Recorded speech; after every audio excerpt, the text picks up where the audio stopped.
Subscribe किया है। आपने किया क्या? अगर नहीं किया तो कीजिए ना। झारखंडी श्रमिकों के हित और अधिकार को लेकर मुख्यमंत्री हेमंत सोरेन की एक अनोखी पहल। अब तक किसी राज्य ने ये कदम नहीं उठाए थे। आज पूरा देश कोरोना महामारी के दौर से गुजर रहा है और इस संक्रमण से बचने के लिए पूरे देश में लॉकडाउन है। हालांकि अभी लॉकडाउन में छूट दी गई है। लॉकडाउन की वजह से देश की आर्थिक स्थिति भी डगमगा गई है। लोगों को कई तरह की परेशानियों का सामना करना पड़ रहा है। कई निजी कंपनियां बंद हो गई हैं, कई बंद होने के कगार पर हैं। कई लोगों के सामने रोजगार के संकट खड़े हो गए हैं, कई व्यवसाय ठप हो गए हैं। लेकिन इस लॉकडाउन से सबसे ज़्यादा आहत हुए हैं तो वो हैं प्रवासी मजदूर। रोज कमा खा के जीने वाले मजदूरों के ऊपर संकट का पहाड़ टूट गया है। खाने के लिए भी उन्हें भटकना पड़ रहा है। हालांकि केंद्र सरकार और राज्य सरकार लगातार इनके मदद के लिए सामने आई है, लेकिन क्या ये मजदूर संतुष्ट हैं? आखिर ये मजदूर फिर से अपने गांव घर को छोड़कर वापस मजदूरी के लिए जाने में हिम्मत जुटा पाएंगे? क्योंकि इस लॉकडाउन के दरमियान ऐसा बहुत कुछ सुनने को मिला। लॉकडाउन के कारण कारखाने बंद रहे और प्रवासी मजदूरों के साथ सौतेला व्यवहार किया गया।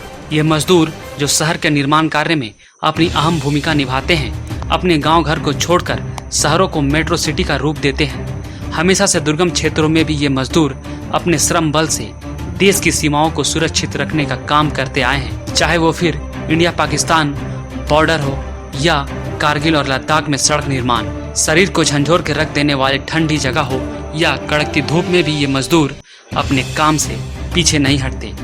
लेकिन इस लॉकडाउन में इनके एजेंटों और फैक्ट्रियों के मालिकों ने अपने हाथ पीछे हटा लिए।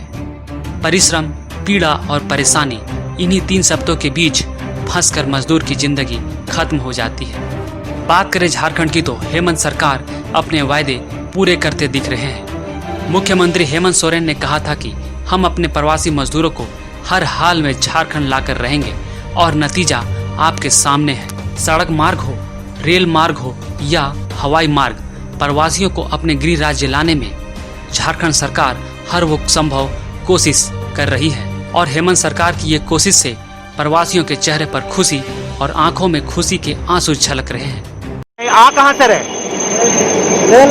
लेह लद्दाख से मजदूरी कर रहे थे। अभी कैसा लग रहा है यहाँ के?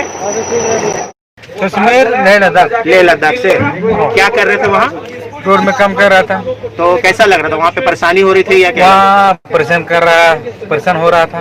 अच्छा, ठंडा मौसम। हाँ। एक तो लॉकडाउन हो गया। कोई परेशान में बहुत दिन आने वाला था। तो अभी कैसा लग रहा है? कि अभी बहुत बढ़िया लग रहा है। हम लोग हेमंत सोरेन में बहुत अच्छा, हम लोग को बहुत बढ़िया से लेकर यहाँ खाना पाना कोई तकलीफ नहीं है, रास्ता में कोई तकलीफ नहीं है। बहुत अच्छा व्यवस्था किया, बहुत अच्छा जो है हम लोग को यहाँ पहुँचाया अपना स्टेट को से अपने अपने घर भी जो है सुरक्षा से हम लोग जो है पहुँच रहे हैं, तो कोई तकलीफ नहीं है। तो इसलिए बहुत धन्यवाद हेमंत सोरेन। इन्हीं सब को देखते हुए मुख्यमंत्री हेमंत सोरेन ने कहा है कि कारगिल युद्ध से ही झारखंडी श्रमिकों ने अपने श्रम बल से हमेशा देश की सीमाओं को सुरक्षित रखने का कार्य किया है। इनकी मेहनत और ईमानदारी का लोहा हमारे देश की सेना भी मानती है, पर बरसों बरस से बिचौलियों के चक्कर में फंसकर इन्हें इनके श्रम का कभी भी उचित मूल्य नहीं मिला है।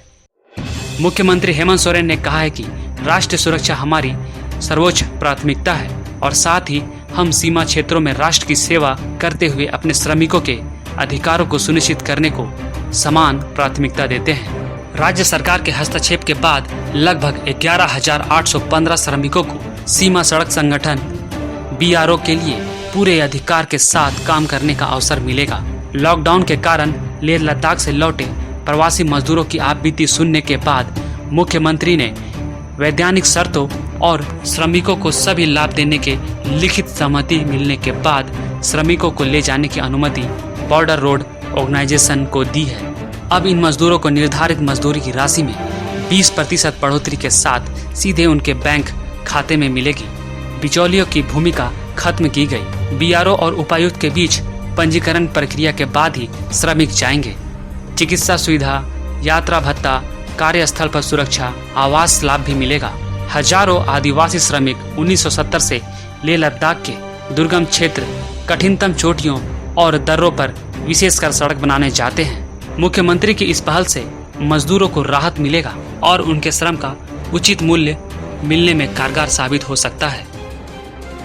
ट्राइबल इंडिया टीवी के लिए अभय बेदिया की रिपोर्ट। सारे खबरों से अपडेट रहने के लिए आप हमारे फेसबुक पेज को लाइक और फॉलो करना ना भूलें। साथ ही साथ आप हमारे यूट्यूब चैनल को सब्सक्राइब करें और आप हमें इंस्टाग्राम पे फॉलो भी कर सकते हैं। और भी खबरों से अपडेट रहने के लिए आप विजिट करें www.tribalindiatv.com।